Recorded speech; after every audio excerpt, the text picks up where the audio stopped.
Valyria was not the first to conquer the world.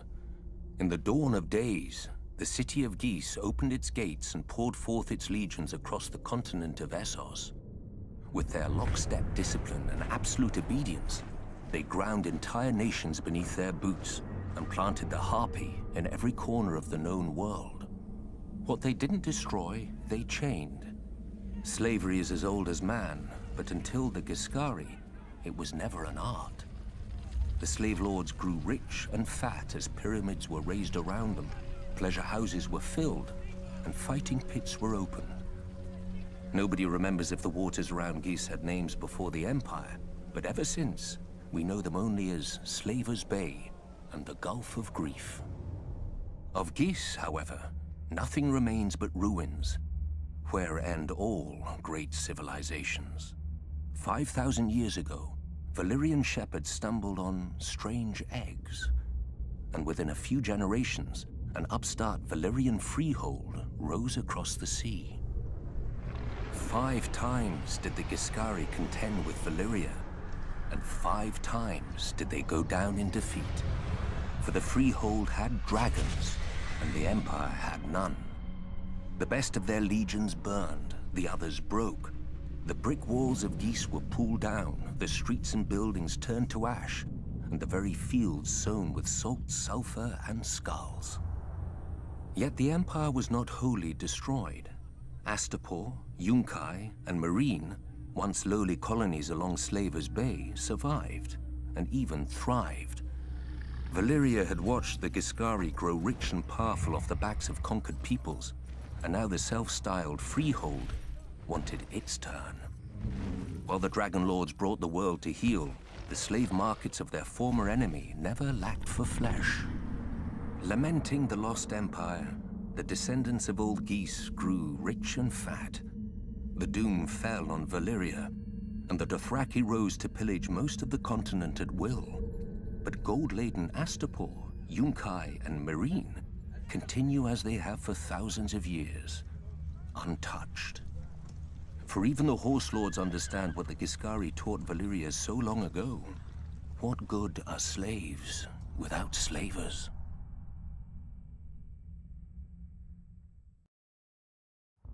When the Doom claimed Valyria, the great freehold fractured into warring cities and upstart nations, ripe for the taking. Out of the east swarmed the Dothraki, the Horse Lords of the plains who feared only defeat and dragons. And now the dragons were all gone. Under the great Karl Temu, they sacked and burnt every town and city in their path. No army could stand against them, because the Dothraki do not stand. The Horse Lords do not draw up battle lines or hide behind shield walls or lair themselves in armor. The Dothraki charge. Their blades are more scythe than sword, the better to cull the infantry ranks without breaking stride. Even their archers fire from horseback so that advancing or retreating, the arrows never cease. To the Dothraki, a man who does not ride is no man at all, without honor or pride. When the city of Quohor realized Karl Temu was coming, they strengthened their walls, doubled their own guards, and hired 2 full companies of sellswords. The Dothraki were used to glorified farmers with spears. Quohor would show them a proper army, with mounted and armored cavalry to match the Horde's own. As an afterthought, the city leaders sent an envoy to Astapor to buy Unsullied. The slavers had always claimed that the Unsullied were the great Giscari legions come again. Few cared. The dragon-burned ruins of Old Geese were a stark reminder that the age of the foot soldier was over. The envoy had his orders, however, and quickly bought 3,000 Unsullied for the long march back. For Unsullied do not ride. But while they marched, Karl Temu arrived at Quohor. I can imagine how pleased the Karl was to finally face a challenge. By the end of the battle, crows and wolves feasted on what remained of Quohor's heavy horse. All the sellswords had fled. Quohor knew that the Dothraki would very soon break through the gates to rape, slave, and burn at their pleasure. Yet the next day, Karl Temu woke to find, before the gates, 3,000 eunuchs in formation, armed with only spears, shields, and spiked helms. The Unsullied had slipped past the Karl's army in the night while the Dothraki feasted. Karl Temo had many times their number and could easily have flanked the small force. But to the Dothraki, men on foot are fit only to be ridden down. 18 times the Horse Lords charged, and 18 times the Unsullied locked their shields, lowered their spears, and held the line against 20,000 Dothraki screamers. When the Karl's archers rained arrows on them, the Unsullied lifted their shields above their heads until the squall passed. And then they held the line. In the end, only 600 Unsullied remained, but more than 12,000 Dothraki lay dead, including Karl Temo and all his sons. The new Karl led the survivors past the city gates, where one by one, each man cut off his braid and threw it down before the feet of the Unsullied, defeated and shamed forever. Since that day, the Unsullied fill the ranks of cities and households wealthy enough, or desperate enough. Sellswords fight for gold, knights for glory, and Dothraki for blood. To a man, the Unsullied fight only to obey. With the right master over them, imagine how the forces of chaos would break against their shields. The conquerors, the madmen, the usurpers.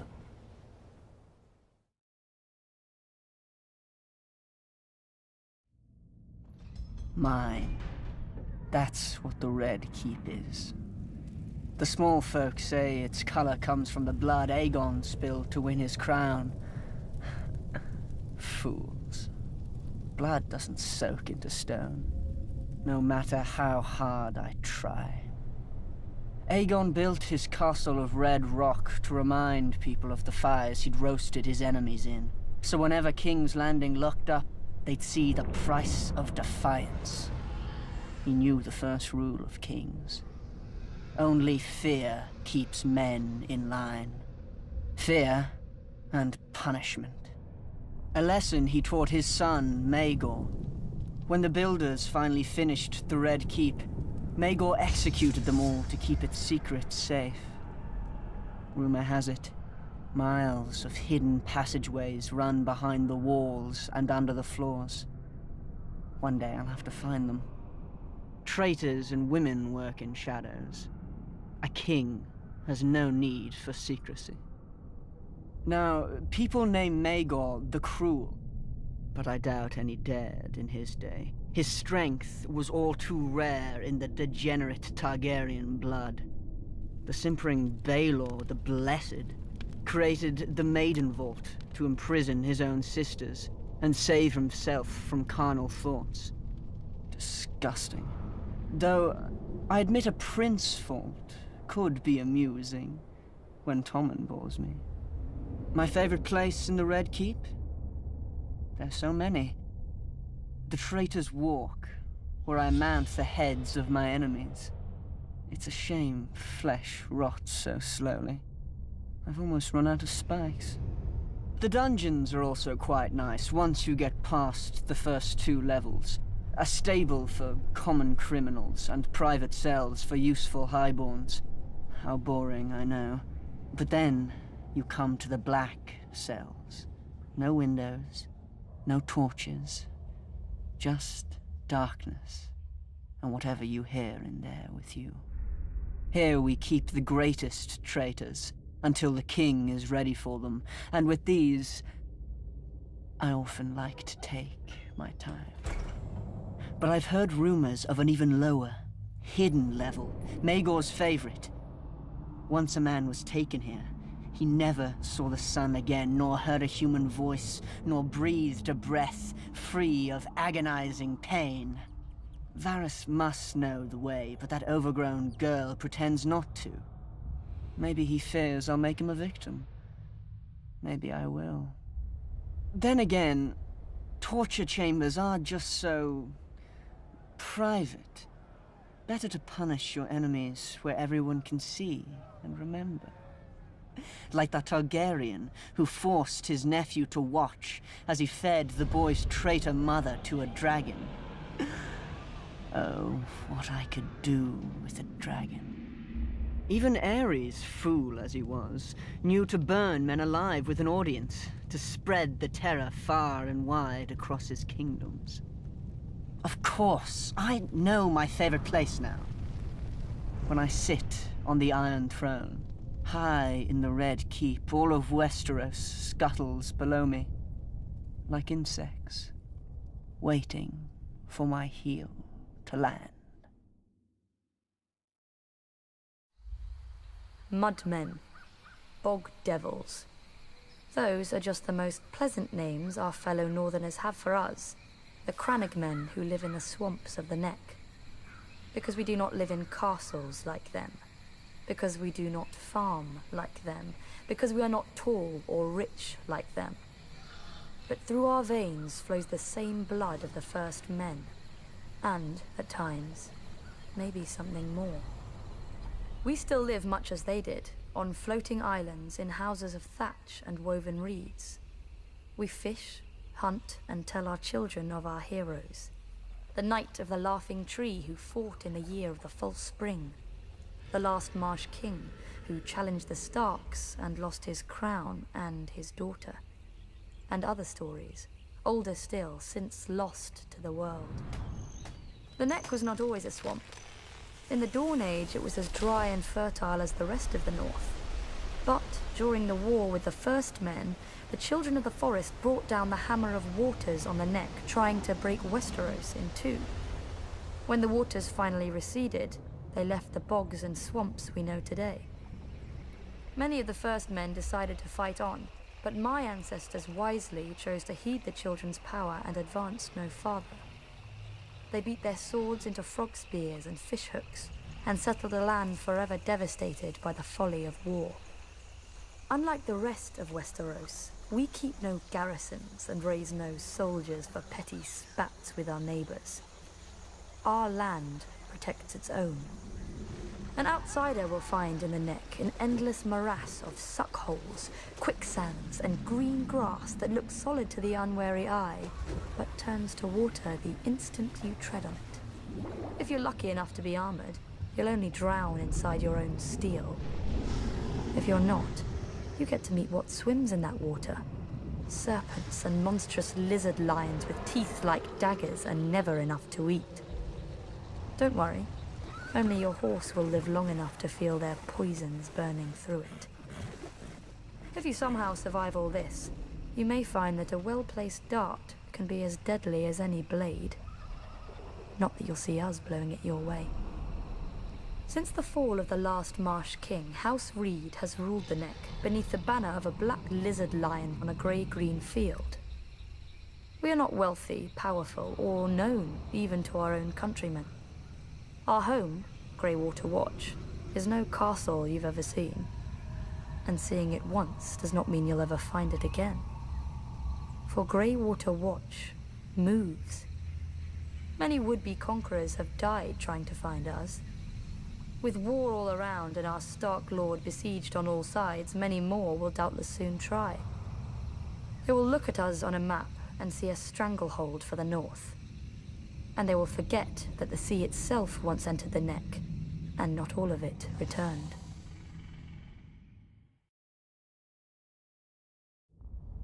Like the Starks, the blood of House Bolton runs back to the First Men. Singers call those times the Age of Heroes. A mask for a savage world that bred savage men. The Lannisters swindled their enemies.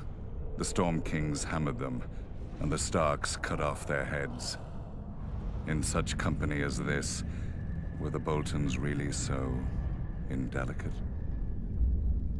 Unlike some other houses, my ancestors owned the Bolton words, "Our blades are sharp."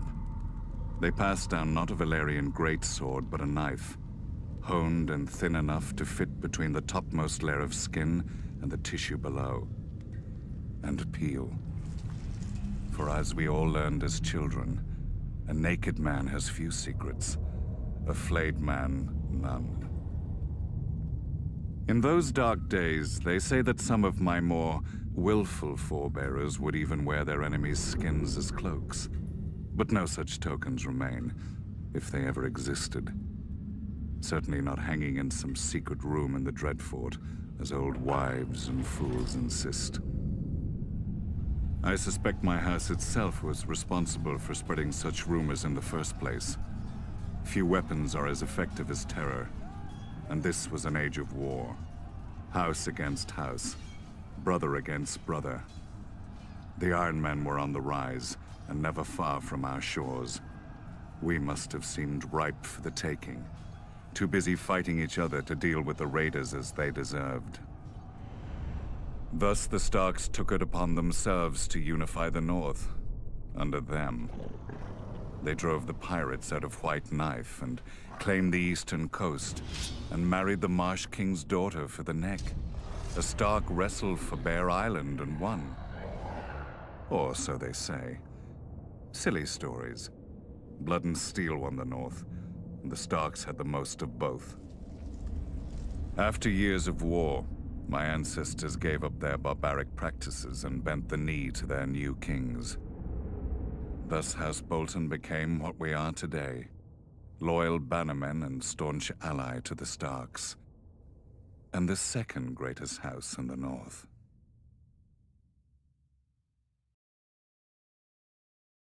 The Westerlands are all bounded by 3 natural defenses: mountain, sea, and forest. Necessary barriers when the land is as rich as ours. From our mines come the gold and silver that fuel the rest of Westeros. From Lannisport, our largest city, come the most skillful gold and silversmiths in the land. Yet geography alone is not strength. The Westerlands would have been sacked and pillaged for thousands of years if it hadn't been for the men who ruled it. My family, House Lannister. According to legend, we trace our descent to Lann the Clever, a trickster of the Dawn Age, who swindled the Casterlys out of Casterly Rock, their ancient castle. A childish story, but not without merit. 1, a mind can and should be a weapon in a man's arsenal. 2, Lann must have been clever enough not to rely solely on his wits. After all, where today is House Casterly? 3, by keeping the Casterly name on the castle, Lann reminded the world of the price of getting in his way. The Rains ignored all these lessons. Not content with being the second richest family, they sought to challenge the first, mine. My father had put up with their insults and disrespect. When I came of age, I led our army to teach them what they should have known. Some people say I was too harsh, that eradicating every member of their family was not necessary. But now, there are no bannermen as loyal to their lord as the Westerlands to us. If any lord bridles at our authority, I have only to send a singer with a harp, and he falls back into line. Because I will not have our lords squabble amongst themselves, like the lords of the Riverlands, or hide in their castles like the lords of the Vale, each of our bannermen contributes a unique skill that furthers the whole of the Westerlands. House Clegane, because every lord needs a beast from time to time. Sir Gregor strikes terror into the hearts of our enemies, and our friends. So too does his disappointing brother Sandor, the traitor. House Payne, who provides us loyal servants. Sir Ilyn Payne was once captain of my household guard, until the Mad King heard him boast that I ran the 7 kingdoms, which I did. The Mad King tore out Sir Ilyn's tongue, making him especially well-suited to later become the King's Justice. Apparently these days, a younger Payne also serves my degenerate son, Tyrion. House Lefford, who guards the Golden Tooth, the eastern pass through the mountains and the all-too-frequent chaos of the 7 kingdoms. Though after Robb Stark's recent incursions, perhaps we need a new gatekeeper. Fools look at the Westerlands and see gold. Fools see our wealth and call it strength. Gold is just another rock. The Westerlands are strong because of House Lannister. From strong leadership comes unity. From unity comes power.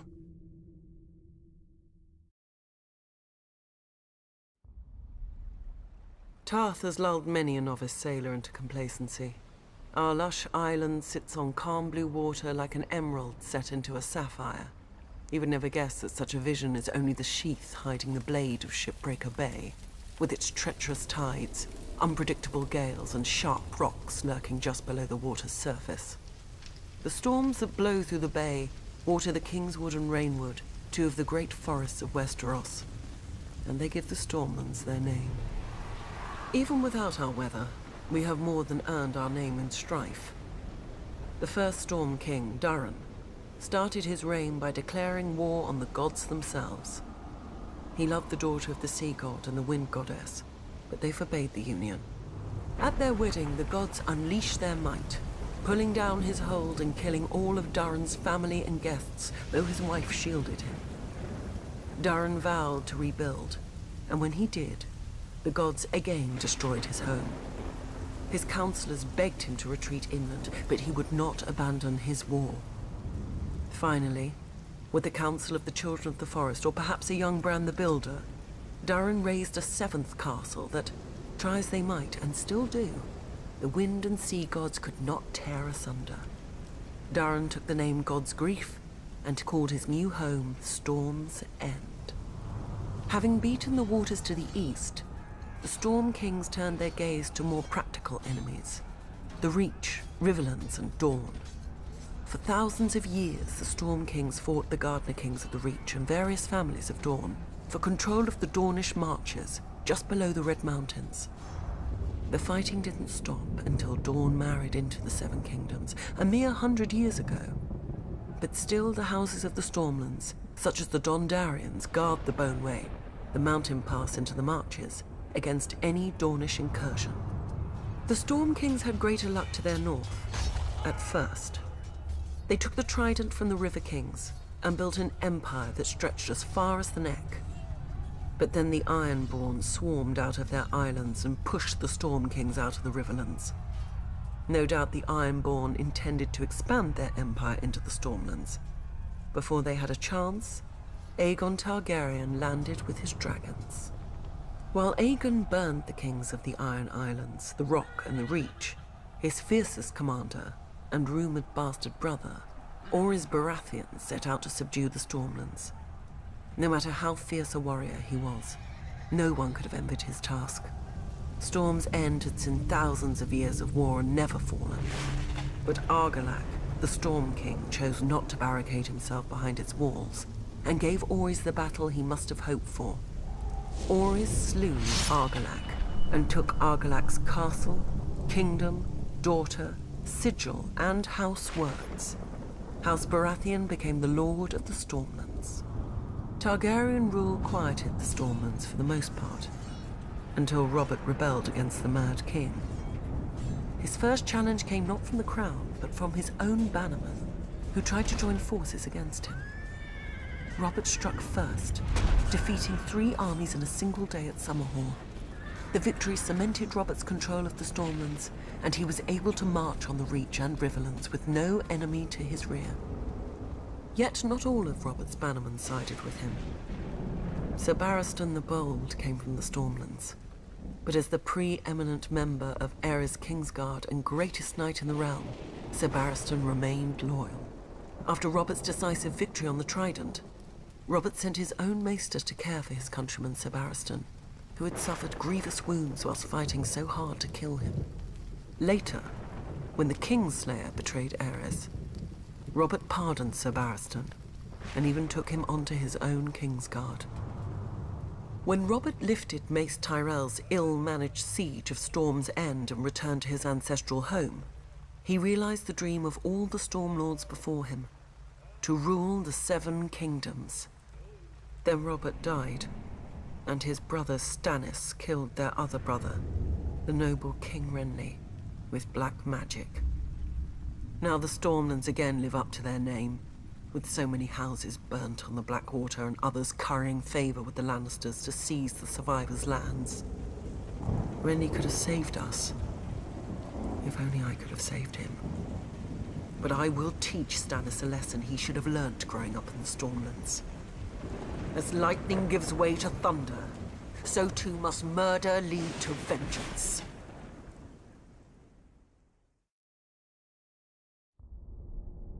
Valyria was not the first to conquer the world. In the dawn of days, the city of Geese opened its gates and poured forth its legions across the continent of Essos. With their lockstep discipline and absolute obedience, they ground entire nations beneath their boots and planted the Harpy in every corner of the known world. What they didn't destroy, they chained. Slavery is as old as man, but until the Giscari, it was never an art. The slave lords grew rich and fat as pyramids were raised around them, pleasure houses were filled, and fighting pits were opened. Nobody remembers if the waters around Geese had names before the Empire, but ever since, we know them only as Slaver's Bay and the Gulf of Grief. Of Geese, however, nothing remains but ruins, where end all great civilizations. 5,000 years ago, Valyrian shepherds stumbled on strange eggs, and within a few generations, an upstart Valyrian freehold rose across the sea. 5 times did the Giscari contend with Valyria, and 5 times did they go down in defeat. For the freehold had dragons, and the Empire had none. The best of their legions burned, the others broke. The brick walls of Geese were pulled down, the streets and buildings turned to ash, and the very fields sown with salt, sulfur, and skulls. Yet the Empire was not wholly destroyed. Astapor, Yunkai, and Meereen, once lowly colonies along Slaver's Bay, survived, and even thrived. Valyria had watched the Giscari grow rich and powerful off the backs of conquered peoples, and now the self-styled Freehold wanted its turn. While the Dragon Lords brought the world to heel, the slave markets of their former enemy never lacked for flesh. Lamenting the lost empire, the descendants of old Geese grew rich and fat. The doom fell on Valyria, and the Dothraki rose to pillage most of the continent at will. But gold-laden Astapor, Yunkai, and Meereen continue as they have for thousands of years, untouched. For even the Horse Lords understand what the Giscari taught Valyria so long ago. What good are slaves without slavers?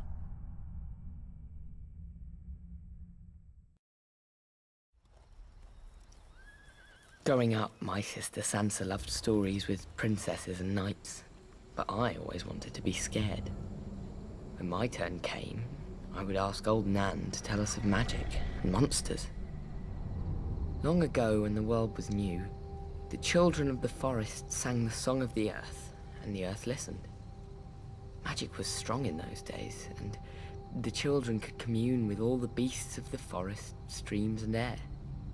The greatest of them could even leave their bodies to hunt, swim, and fly in the skins of animals. They were the first wargs.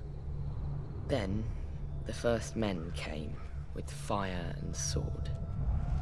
They burned the weirwoods and cut down the children. Calling on dark magic, the children raised the sea and shattered the land bridge that the first men had crossed into dawn. When that failed, the children brought down the hammer of waters upon the neck, flooding and transforming it into the bog it is today. After peace came, the two races shared the land and the children's gods for thousands of years. Now comes the good part. Nobody knows how or why, but the magic of the children began to emerge in men. Maybe 1 child in 1,000 would be born a warg. Fewer still would be born with the sight. Old Nan would not speak of it, and Maester Luwin never believed in it. But with it, the children could know of events far away and even those still to come. Some say the sight was the children's most powerful and terrible secret, and helped turn the tide during the long night. Magic has since fled our world. Among the small folk, any child suspected of being a warg will be left out to die. Beyond the wall, though, a careless hunter might still find his prey has claws and teeth, and a man's mind to guide them. For the wildlings have a different idea of monsters. But even wildlings keep their distance from a warg, because, and here, old Nan would lean in close and whisper, how can you tell if the man is wearing the beast, or the beast is wearing the man? Now, old Nan has no more tales, and Maester Luwin will never scoff again. That's fine. I don't like scary stories anymore. Because I'm in one.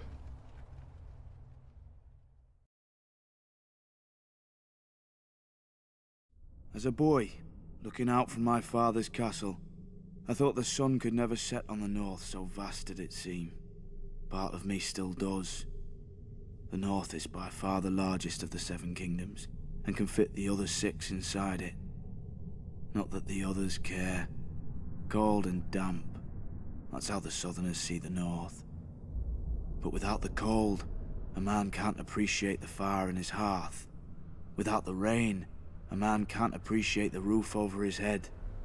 Let the south have its sun, flowers and affectations. We northerners have home. Mine was once Winterfell, the ancient seat of my father's family, House Stark, who have ruled the north since the first men and were once the kings of winter. Growing up, Lady Catelyn made sure I knew I wasn't a Stark, no matter how much blood I shared with her true-born children. But where their name rules over the north, mine is the north. Snow. Our land stretches from the wall down to the neck, a narrow land that divides us from the rest of Westeros. Legend has it that the children of the forest flooded it in their war against the first men. If that's true, every Northman owes them a debt of gratitude. The swamps of the neck are as good as the wall for keeping out unwelcome armies. And if the swamps don't deter you, the Crannog men should. Small, shy people who rarely leave those swamps, and who follow House Reed, the gatekeepers of the north, and among the most important and loyal bannermen of House Stark. Also a bit strange. I heard their oath of fealty once as a child. It's like no other lords, ancient and dark. They swear by earth and water, by bronze and iron, and by ice and fire. Where House Reed holds the gate to the north, House Manderley holds the port, White Harbour, the closest thing to a southern city we have, governed by the closest thing to a southern family we have. Generations ago, the Manderleys were driven from the Reach, but the Starks gave them their land in return for fealty. Now White Harbour is the richest city of the north, and the Manderleys the richest family. Not in gold and silver like their southern counterparts, but in fish, grain, and trade. As for the other great northern houses, the Starks brought them into the fold during the Age of Heroes. A Stark wrestled an Ironborn for Bear Island and gave it to the Mormonts. A Stark granted a keep and land to a younger son, Carlon, in return for putting down a rebellion. His family then grew up into the Karstarks. Starks fought the wildlings and their kings beyond the wall beside the Umbers of Last Hearth, thus earning their fealty. Boltons. Back then they were the bane of the north. A few were even rumoured to wear their enemies' flayed skins as cloaks. But after centuries of war, they too bent the knee. And so House Stark became the kings in the north, but never forgot that they weren't the north. When Aegon and his dragons landed on Westeros, the kings of the Rock and the Reach sent all their men to die to defend their crowns. Torrhen Stark knelt, to spare his people the same fate. He placed duty above pride, just as my brothers in the Night's Watch had done for thousands of years at the Wall. Many think of it as the end of the world, but it's not. I've seen how the land stretches much farther than any man knows, into the land of always winter where the White Walkers came from during the long night. After the first men and the children of the forest beat them back, Brandon the Builder raised the wall and set up the Night's Watch to guard the realms of men. He gave us our oath, our castles and the gift, the lands behind the wall whose farmers and crops sustain us. Southerners may now mock my black brothers as thieves, rapers, and worse, and not without cause. But the North remembers why we are there, and if we fall, the South will get a very harsh and very cold reminder.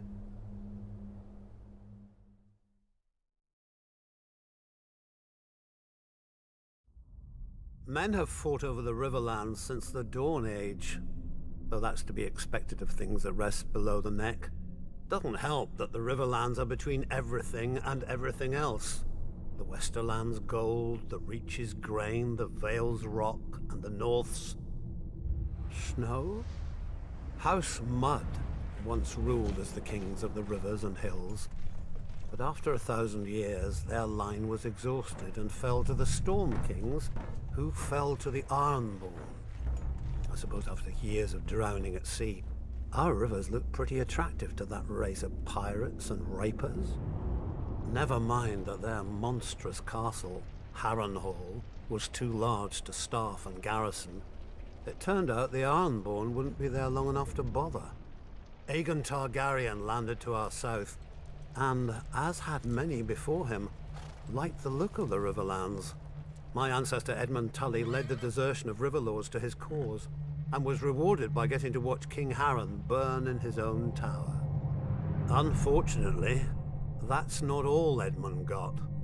House Tully was named the Lords Paramount of the Trident, which means we had to keep in line all those lords who hadn't governed themselves for thousands of years. We were now responsible for aiding the Mallisters at Seaguard against the pouting Ironborn whenever they got cheeky. For settling Harrenhal on families stupid enough to think its curse would skip them after devouring all previous families. For keeping the Blackwoods and Brackens from wiping each other out and giving us 2 more castles to deal with. For keeping the Freys in their place and out of others' pockets. For marrying off our sons and daughters wisely enough so we didn't follow House Mud into, well, the mud.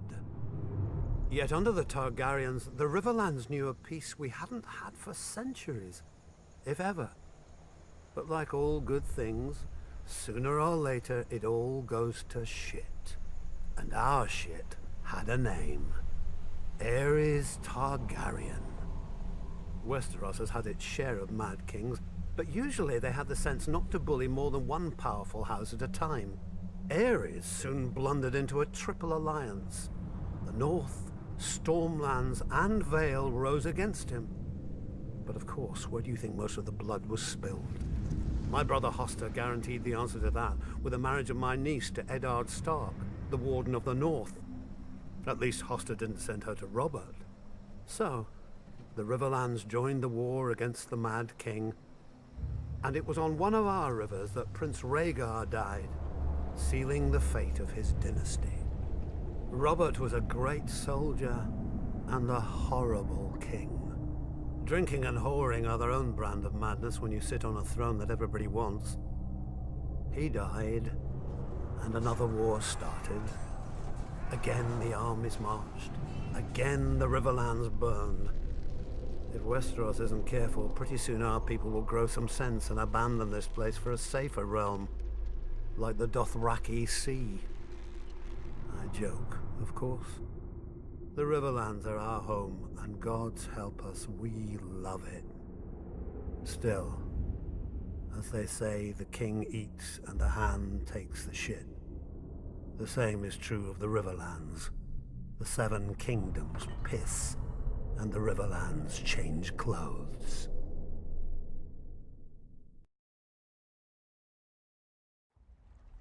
Other houses chose dragons, krakens, and lions for their sigils. We Tullys took the trout, that most terrifying of fish, especially when it leaps out of the water. I suppose you don't have many options when you live in the Riverlands. Could have been worse. We could have been minnows or wheat. After all, we make a lot of it. Though a land doesn't get as fertile as ours just by water. The old River Kings, Storm Kings, and the Kings of the Rock spilled blood here for thousands of years. squabbling like children over a new toy, until the Ironborn came and spanked them with their axes. Under Harren the Black, their kingdom stretched all the way to the God's Eye, where they built the largest castle Westeros had ever seen. Maesters teach that Harren was a fool, but he had some sense. If you're going to enslave and torture an entire people, you best have thick walls to hide behind. But the very day the last stone was laid in Harrenhal, Aegon Targaryen landed in Westeros. As soon as he saw Aegon's host on the horizon, my ancestor Edmund led the mass desertion of Riverlords to Aegon's side. I doubt Harren even noticed. The problem with huge castles is they blind you to what's outside, both by their size and the arrogance they inspire. Not that the Ironborn ever lacked for that. They take pride in their ignorance of every trapping of civilization, though any baker could have told them that fire turns stone walls into an oven. And so Harren the Black finally lived up to his name, and the Riverlord swept the Ironborn back to the sea. In return for Edmund's service, House Tully was made Aegon's new Lord Paramount of the Trident, and all the other lords had to swear us fealty. But old habits die hard. The Riverlands are, and always have been, the middle child of Westeros, caught up in every fart from one lord at another. My ancestors knew that for the Tullys to survive, alliances must be made. Our trout has swum up so many rivers over the centuries and leapt onto so many plates that it's a wonder half the realm's sigils don't have fins by now. Thus, every Tully child is taught family, duty, honor. The Tully words, and pains in the Tully arse. When I returned from the War of the Ninepenny Kings, people called me Sir Brynden.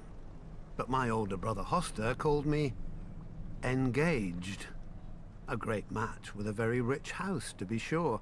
But I just fought and killed a great deal of men and had no desire to be told when and whom to marry. I broke ties with him, earning the name Blackfish along with my personal sigil, a much more intimidating black trout. I was too stubborn at the time to realize that while other houses fight with swords, House Tully fights with marriages.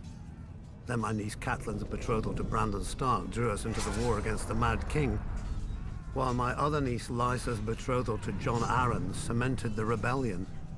If I'd have obeyed my older brother earlier, we'd have had the largest navy in Westeros with us then as well, and our victory would have been swift. Of course, I never mentioned this fact to my brother. He'd have taken it as an apology. My brother is dead now, and my nephew Edmure rules in Riverrun, God's help us. A trout that can't tell the worm from the hook. But he is a Tully, and he is unmarried, and there is a war. We all know how this story ends. Maybe she'll be beautiful. Maybe she'll be rich. As long as she brings swords and men to House Tully, she could look like the fish we hang all over Riverrun. He'll honor his duty to family and swallow it. One blackfish per family can be overlooked. Two, and we'd have to change all those pretty banners.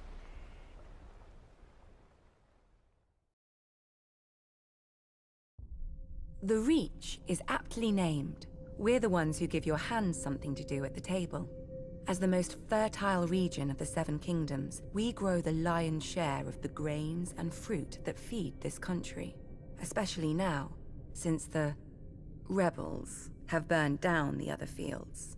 Thankfully, House Tyrell is here to do its duty to the crown and keep the capital from starvation. Yet, as with all gardens, weeds grow in the Reach too, though few name them as such. Singers fill our heads with chivalry and courtly love, fluff to make boys fight and girls swoon. Oh, the songs are good enough for a pleasure barge down the Mander. They give pleasure to the common people and harmony to the realm. But if the rise of House Tyrell proves anything, it's that virtue and honor have their place. And if you're not careful, that place is the grave. Unlike the Lannisters, Starks, and Arryns, we were never kings in our own right. House Gardner ruled the Reach since the Dawn Age, and we were their stewards. While they warred to enrich their already rich domain, we managed their castle of Highgarden. But then Aegon Targaryen landed with his dragons. Nobody knows why the Gardener King took the field against him. Anyone could see that a man who grows flowers should beware a man who grows fire-breathing monsters. But maybe it wasn't wholly his idea. Maybe someone whispered in his ear about all the face he'd lose with the other 6 kings if he stayed home. The rest is history. The last Gardener King lost his face, along with his body, and his steward Harlan Tyrell promptly yielded Highgarden to Aegon. My grandmother swears that Harlan was like most of our men and grew up banging steel together too loudly for a thought to penetrate. But luckily, his wife had better sense. Whatever the case, in return for Harlan's show of sense, Aegon proclaimed House Tyrell the Lords of the Reach and Wardens of the South, passing over all the other houses with better claims.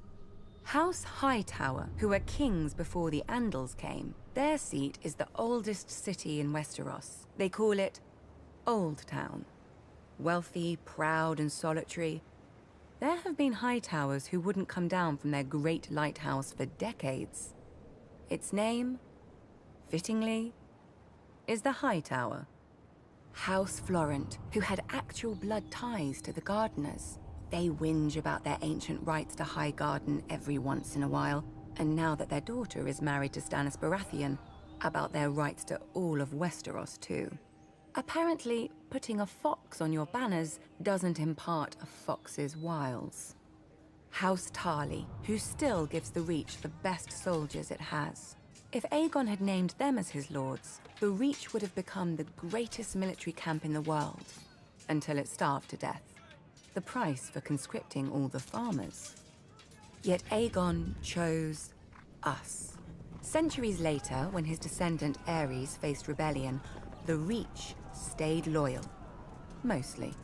My father, Mace, dealt Robert his only defeat in the war, even if it was my father's vanguard who did most of the fighting before he arrived.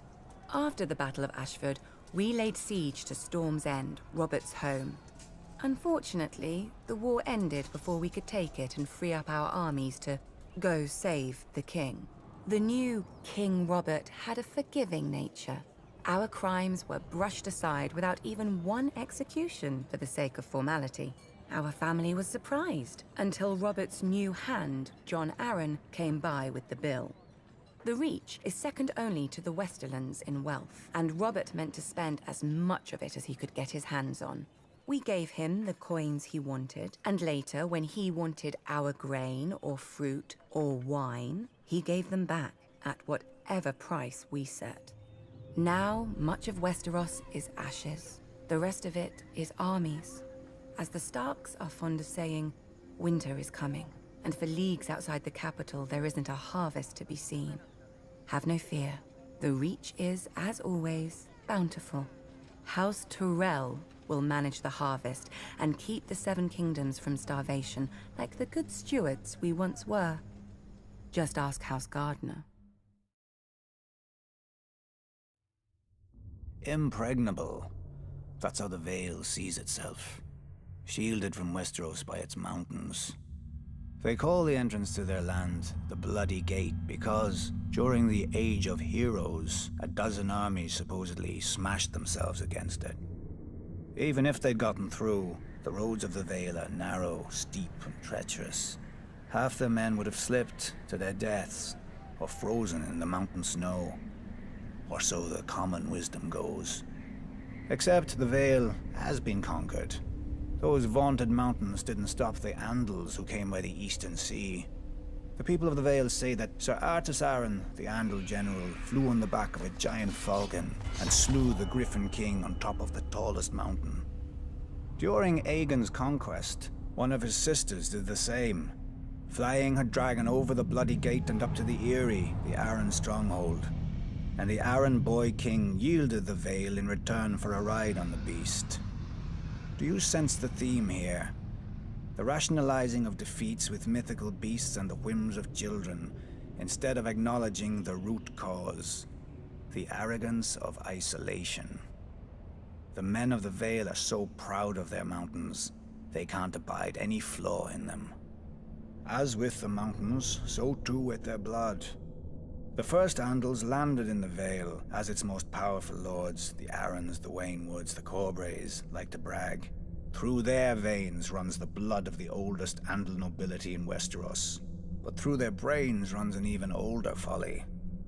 That blood matters. If it did, those pure-born lords should have been able to exterminate the hill tribes centuries ago. But those primitive raiders, whose tribes more resemble kennels than families, continue to plague the Vale, even kidnapping an Arryn once. Until Tyrion Lannister, an outsider, no Vale lord ever thought to turn the tribes to the Vale's advantage.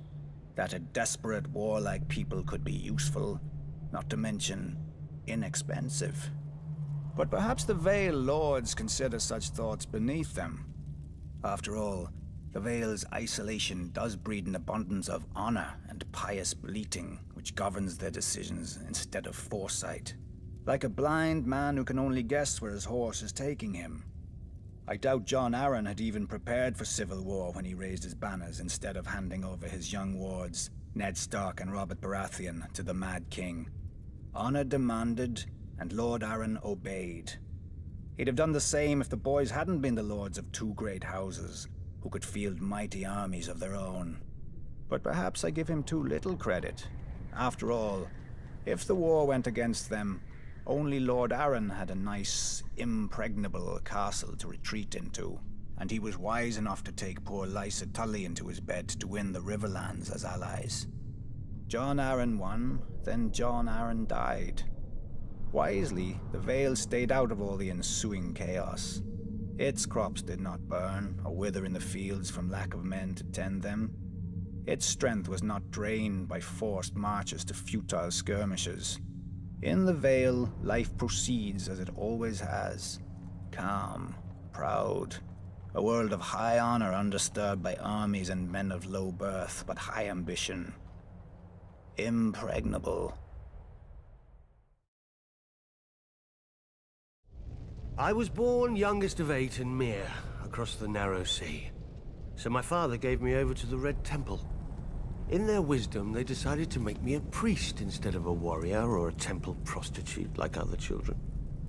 It was not the path I would have chosen. Sure, I prayed the prayers and I spoke the spells, but I also led raids on the kitchens. And from time to time, they found girls in my bed. Such wicked girls. I never knew how they got there. Then again, I did have a gift for tongues. And when I gazed into the flames, well, from time to time I saw things. Even so, I was more bother than I was worth. When the High Priest foresaw Robert's ascension, he sent me to turn the Storm Lord to the Lord of Light. When Robert seized his crown, we'd take all of Westeros from the Seven in a single stroke. Perhaps they thought Robert would listen to a kindred spirit, or perhaps celibacy had addled the High Priest's brain. I didn't know, and didn't care. I was free. I did my duty as I saw it, drinking and whoring and waving my sword around. The only gods Robert cared about anyway. Years passed, Robert became king, I became a joke. We both became fat. I even won some glory in Greyjoy's rebellion, first through the breach and all that. It's amazing what boldness a full bladder can inspire. But Robert had stopped listening to my sermons a long time ago, even if I'd still bothered to give them. Then came Robert's death, and the war. I'm not speaking of those brats squabbling over the world's pointiest chair. Powers long asleep are waking and moving through the land. I've seen them in my flames. Shit, I've seen them with my own 2 eyes. The Lord of Light is real. And if he's real, then all of it is real. Man once again faces the war for the dawn, which has been waged since time began. On one side is the Lord of Light, the Heart of Fire, the God of Flame and Shadow. Against him stands the Great Other, whose name may not be spoken. the Lord of Darkness, the Soul of Ice, the God of Night and Terror. According to prophecy, our champion will be reborn, to wake dragons from stone and reforge the great sword Lightbringer that defeated the darkness those thousands of years ago. If the old tales are true, a terrible weapon forged with the lifeblood of a loving wife's heart. Part of me thinks man was well rid of it, but great power requires great sacrifice. That much, at least, the Lord of Light is clear on. I sound like a dried-out old woman, I know. But as our former hand liked to say, winter is coming. When the cold winds rise, all men, no matter their faith or lack of it, huddle beside my night fires. And I pray the prayers, and speak the spells, and beseech the Lord of Light to bring back the dawn. So far, so good. But reprobate as I am, I can't help but wonder what will happen if, one day, our Lord does not answer. Imagine a night that goes on forever, so dark and full of terrors. I think I need another drink.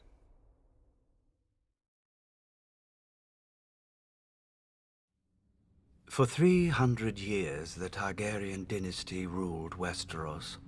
Wars were still fought, homes still burned, and men still died. But compared to the chaos of what came before, the realm was stable. And boring. The Targaryens lied, thieved, and killed as much as other lords. They just had dragons to answer all complaints. Until they didn't. When the last dragon died, it was only a matter of time before the Targaryens followed. By only, you mean another century? Which they wasted trying to replace their lost advantage. Incinerating their own palaces to hatch dragon eggs, drinking wildfire to become dragons, and let's not forget the Mad King's favorite, burning men alive so he could pretend to be a dragon. We urged Aerys to pardon Brandon Stark. The boy had threatened Prince Rhaegar, but Rhaegar had stolen the boy's sister. And the boy was the eldest son of our Warden of the North. Who's the greater fool, a Mad King or the man who reasons with him? Aerys saw knives in every shadow. When you told him to treat the Starks with caution, you made him afraid. And what he feared, he killed. I wouldn't have thought you, of all people, would bother with recriminations for Brandon's death, Lord Baelish. Not after your, shall we call it, duel with him? Brandon was as arrogant as he was stupid. Like his father, Lord Stark, who answered Aerys' summon to the capital. They earned their fates. But the younger son, Ned, what was his crime? That Aerys ordered his death as well. Unlike men, families don't die when you lop off their head. At the very least, you should have pointed out that loyal and dutiful Ned was living with Jon Arryn, a proud and over-righteous lord with an impregnable castle and no sons of his own. Perhaps you could have spared Aerys the embarrassment of revolt. If only we'd had the foresight to consult you, Lord Baelish, but I suppose first we'd have had to know who you were. Nobody knew Robert Baratheon either, yet he claimed the right to sit on the Iron Throne. He had Targaryen blood, through his mother. A pretty dress for an ugly truth. It was war, and he could swing a hammer harder than the other options. When did you know you'd lost, Lord Varys? When Robert Baratheon killed Prince Rhaegar on the Trident. Wrong. You lost the war when you let Ned Stark slip back into the north. Neither the bloody gate to the Vale or Moat Cailin in the north have ever fallen. They could have held out for years, even if you'd killed Robert. But you let him slip through your fingers as well. I told the court that Robert was hiding in the Stony Sept, but the hand of the king wasted too much time searching the city. Something about the glory of single combat. Then Ned Stark's army arrived to save the day.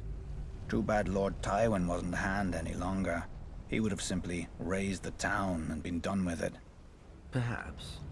And perhaps the rebels would have found even more of the countryside flocking to their banners. I'd almost forgotten. You weren't always so loyal to the Lannisters during the war, were you? I did my duty to the realm. When Lord Tywin showed up at King's Landing professing loyalty, I warned Aerys not to open the gates. Prince Rhaegar was dead, our army scattered.